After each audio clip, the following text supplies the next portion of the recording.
कभी आपने सोचा है कि जिंदगी की इतनी जटिलताओं के बीच भी कुछ बातें इतनी सरल हो सकती हैं जो आपकी सोच, आपकी आत्मा और आपके पूरे जीवन को बदल दें। ओशो की किताबें ऐसी ही बातें हमें सिखाती हैं। वे सिर्फ शब्द नहीं हैं, ले आईना है। आईना जिसमें हम खुद को नए तरीके से देख सकते हैं। आज इस वीडियो में हम ओशो की एक किताब से सीखेंगे 5 ऐसी बातें जो शायद आपने पहले कभी ना सोची हों, लेकिन जो आपके जीवन की दिशा बदल सकती हैं। 1. प्रेम का असली अर्थ। ओशो कहते हैं, प्रेम स्वामित्व नहीं है, प्रेम स्वतंत्रता है। हम अक्सर सोचते हैं कि प्रेम का मतलब है किसी को अपनी मुट्ठी में बांध लेना, उस पर अधिकार जमा लेना। लेकिन ओशो हमें याद दिलाते हैं कि जब प्रेम को बांध लिया जाता है तब वो मर जाता है। असली प्रेम वही है जहां हम सामने वाले को उसकी पूर्ण आजादी दें। जैसे फूल को तोड़कर हम उसकी खुशबू को नष्ट कर देते हैं, वैसे ही प्रेम को बांधकर हम उसकी आत्मा को नष्ट कर देते हैं। ओशो कहते हैं कि अगर आप सच में किसी से प्रेम करते हैं तो उसे उड़ने दीजिए।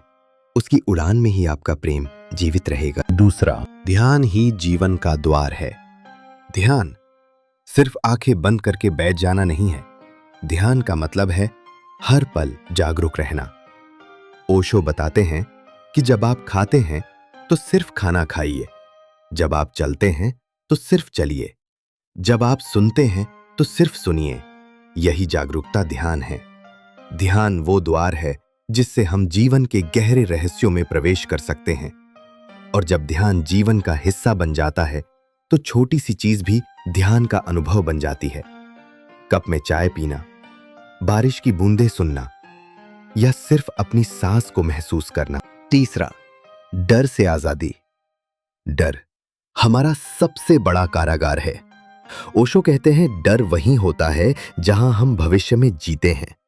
हम हमेशा कल की चिंता में जीते हैं। अगर मैं असफल हो गया तो लोग क्या कहेंगे, भविष्य कैसा होगा। इस किताब से हमें यह सीख मिलती है कि डर वास्तविक नहीं है, डर सिर्फ हमारी कल्पना है। वर्तमान में जीने वाला इंसान कभी डरा हुआ नहीं हो सकता। सोचिए, जब आप इस पल में पूरी तरह मौजूद हैं तो डर की कोई जगह ही नहीं बचती। चौथा, खुद को स्वीकार करना। ओशो बार बार कहते हैं कि मनुष्य का सबसे बड़ा अपराध यह है कि वो खुद को नकार देता है। हमेशा सोचता है, मैं पर्याप्त नहीं हूं, मुझ में यह कमी है, मुझ में वो कमी है। लेकिन किताब हमें यह सिखाती है कि खुद को स्वीकार करना ही आत्मज्ञान की पहली सीढ़ी है। जब आप खुद को उसी रूप में स्वीकार करते हैं तो आपके भीतर एक गहरी शांति उतरने लगती है। आप तुलना करना छोड़ देते हैं और आपका बोझ हल्का हो जाता है।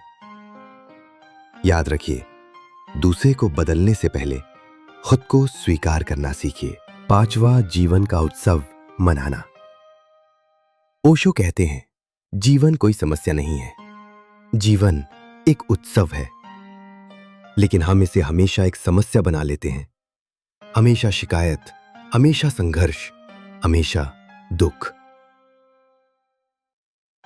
किताब हमें याद दिलाती है कि जीवन को बोझ की तरह नहीं बल्कि उत्सव की तरह जीना चाहिए।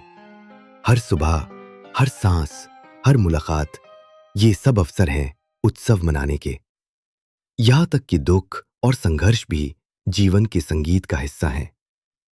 ओशो कहते हैं, यदि तुम जीवन को हंसते हुए स्वीकार कर लो तो हर पल एक नृत्य बन जाएगा।